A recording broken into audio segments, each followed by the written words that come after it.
Ang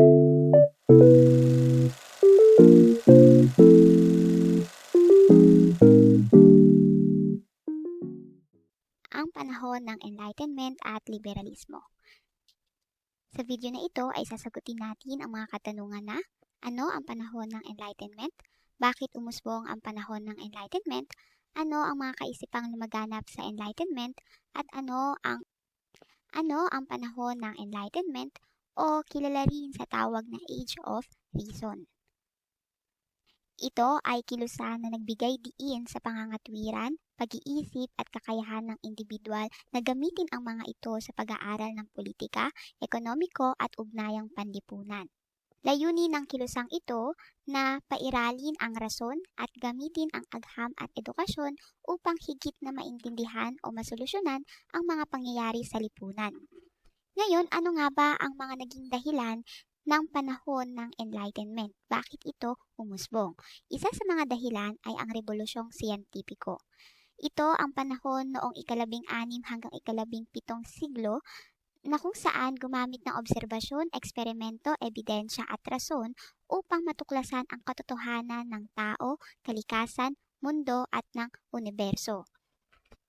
Sa panahon na ito, umusbong ang iba't ibang mga kaalaman gaya ng heliocentric theory ni Nicholas Copernicus na ang araw ang sentro ng kalawakan, ang three law of motion ni Isaac Newton, ang scientific method mula naman kay Francis Bacon, ang pagkaimbento ng telescope ni Galileo Galilei, at ang teorya ni Johannes Kepler na ang mundo ay umiikot sa araw in elliptical orbit.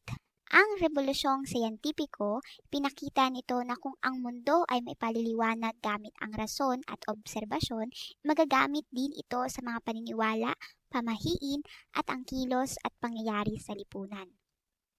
Isa rin sa mga dahilan ng panahon ng Enlightenment ay ang paglago ng edukasyon.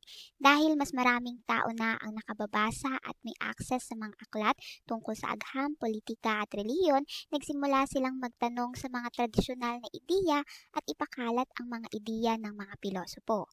Isa rin sa mga dahilan ay ang absolutong monarkiya at simbahan. Maraming tao ang nagreklamo laban sa katiwalian ng simbahan at hari, kaya lumakas ang panawagan para sa kalayaan, demokrasya at sekularismo o yung tinatawag na paghihiwalay ng relihiyon at estado. Gamit ang mga dahilan na ito, anong mga kaisipan ang nabuo at umiral noong panahon ng Enlightenment?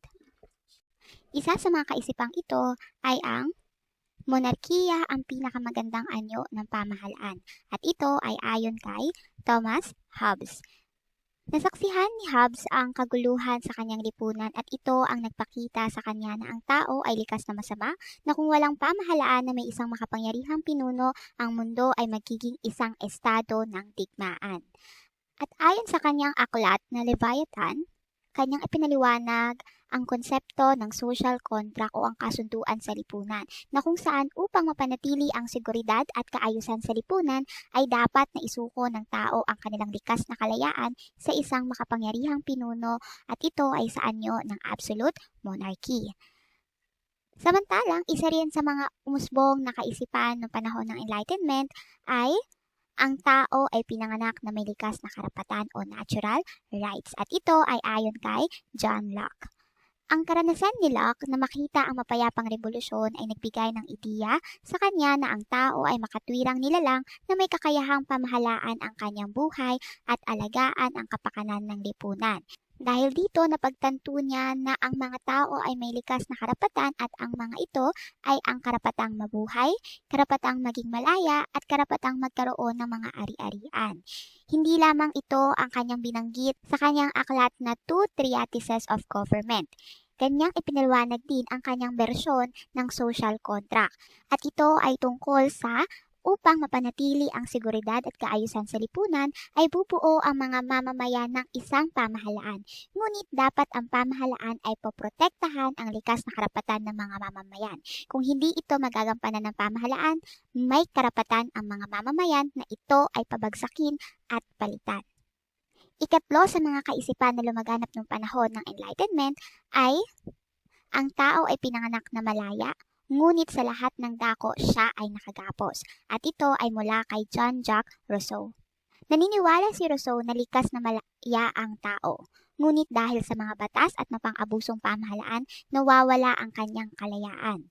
Ang likas na kabutihan ng tao ay sinisira ng maling pamamahala. Kung kaya't sa kanyang aklat na The Social Contract, ipaniwanag niya ang kanyang bersyon ng social contract na kung saan ang kapangyarihan ng pamahalaan ay mula sa mga mamamayan, na kung saan may pagkakasunduan ang pamahalaan at lipunan na ang pamahalaan ay dapat nakabatay sa general will o kalooban ng nakararami. At ang ganitong pamahalaan, ang ilang individual ay sumasang-ayon na isuko ang kanilang kalayaan para sa ikabubuti ng nakararami. So sa maikling salita, ito ay tumutukoy sa kung ano ang nakabubuti sa nakakarami o ano ang general will. Bukod sa mga ideya ni Rousseau, Locke at Hobbes, isa rin sa mga umusbong na ideya noong panahon ng Enlightenment ang ideya na hindi ako sang-ayon sa sinasabi mo, ngunit ipaglalaban ko hanggang kamatayan ang karapatan mong sabihin ito. At ito ay mula kay François-Marie Arouet o mas kilala bilang Voltaire. Ipinaglaban niya na ang bawat tao ay may karapatang magpahayag ng sariling opinion o freedom of speech at manampalataya o freedom of religion nang walang takot sa parusa. Ginamit niya ang panulat at talino upang batikusin ang kawalang katarungan at ang mga mapang-abusong kleriko, aristokrata at pamahalaan sa kanyang panahon, kung kaya't siya ay nakulong sa Bastille. Matapos ng kanyang pagkakulong ay ipinagpatuloy pa rin niya ang paglaban sa karapatan at kalayaan ng mga mamamayan sa pamamagitan ng pagsulat.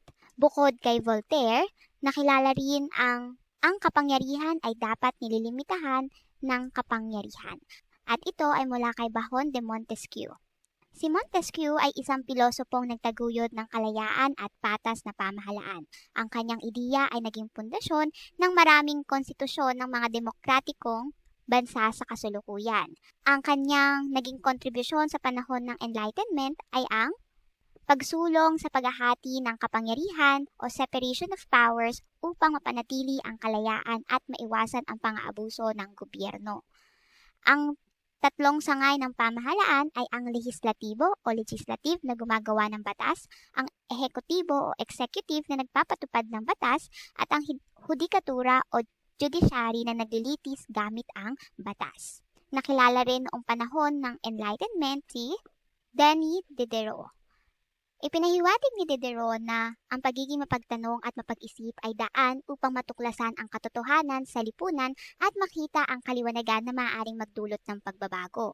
Sabi niya nga, ang pagdududa o skepticism ay ang unang hakbang tungo sa katotohanan. Kung kaya't isa sa kanyang mga kontribusyon noong panahon ng Enlightenment ay ang encyclopedia upang mapalaganap ang kaalaman at palayain ng isipan ng mga tao sa kamangmangan at pamahiin ay itinatag niya ang encyclopedia mga aklat na naglalaman ng mga kaalaman sa agham, sining, filosofiya at lipunan. Dahil para kay Diderot, ang edukasyon at kaalaman ay daan tungo sa pag-unlad at kalayaan ng lipunan. At ito ang naging basehan ng mga modernong encyclopedia, ang naging kontribusyon ni Denis Diderot. Dahil sa mga kaisipang ito na umusbong noong panahon ng Enlightenment, ano ang naging epekto nito sa lipunan noong panahon na ito? Isa sa mga ito ay ang pagkamulat ng isipan ng maraming mamamayan. Nahikayat ang mga mamamayan na gamitin ang rason at pangangatwiran sa paggawa ng mga desisyon at pagpili ng kanilang paniniwalaan. Bukod rito ay lumakas ang sekularismo. Ang mga kaisipan noong panahon ng Enlightenment ay nagbukas na maging kritikal at maging bukas sa pagbabago sa halip na maging bulag sa pananampalataya ang mga mamamayan. Isa rin ay nagkaroon ng enlightened despotism. Isang uri ng pamahalaan noong panahon ng Enlightenment na kung saan ang mga hari at reyna ay may ganap na kapangyarihan o absolutismo, ngunit ginamit nila ang mga kaisipan mula noong panahon ng Enlightenment upang magpatupad ng mga reforma para sa kabutihan ng kanilang mamamayan. At ang tawag sa mga hari o reyna na ito ay tinawag na enlightened despots. Ang mga enlightened despots ay binigyang pansin ang kalayaan sa relihiyon, pagpapabuti ng edukasyon, reforma sa batas at pantay na karapatan. Sa halip na mamuno sa pamamagitan ng takot, sinubukan nilang ipairal ang mga ideya ng rason, katarungan at edukasyon na itinuturo ng Enlightenment. At ilan sa mga enlightened despots ay sina Frederick the Great of Prussia, Catherine the Great of Russia, Maria Theresa of Austria at ang kanyang anak na si Joseph II of Austria.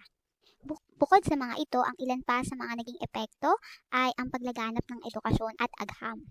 Dumami ang mga paaralan at aklat na pinahalagahan ang karunungan at pagsasaliksik. Dahil dito ay mas naging laganap ang ideya ng liberalismo.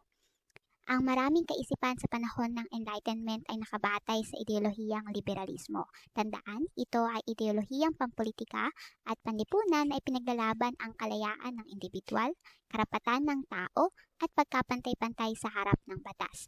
Naniniwala ang mga liberal o ang mga taong naniniwala sa liberalismo na ang pamahalaan ay dapat limitado lamang ang kapangyarihan at hindi dapat abusuhin ang kanilang kapangyarihan sa mga mamamayan. At ang isa sa pinakahigit na epekto ng mga kaisipan noong panahon ng Enlightenment ay ang pag-usbong ng mga revolusyon. Ang mga kaisipan noong panahon ng Enlightenment ay nagamit upang maging inspirasyon para pabagsakin ang lumang sistema at ipaglaban ang karapatan at kalayaan ng mga mamamayan. At isa sa mga revolusyon na naging inspirasyon ang mga kaisipan noong panahon ng Enlightenment ay ang Rebolusyong Amerikano na tatalakayin sa susunod na video. Tandaan, ang panahon ng Enlightenment ay paggamit ng rasyonal na pag-iisip at kaalaman bilang gabay sa pag-unlad ng tao at lipunan. Sa pamamagitan ng mga kaisipan ng mga pilosopo sa panahong ito, ay namulat ang mga mamamayan na mag-isip ng malaya at magpasya para sa kabutihan ng lahat, hindi lamang dahil sa kapangyarihan ng relihiyon o pamahalaan. Dahil sa panahon na ito, lumaganap ang mga ideya ng kalayaan, pantay na karapatan at demokrasya na naging daan sa pagbabago ng mga sistemang politikal at panlipunan na tinatamasa natin sa kasalukuyan.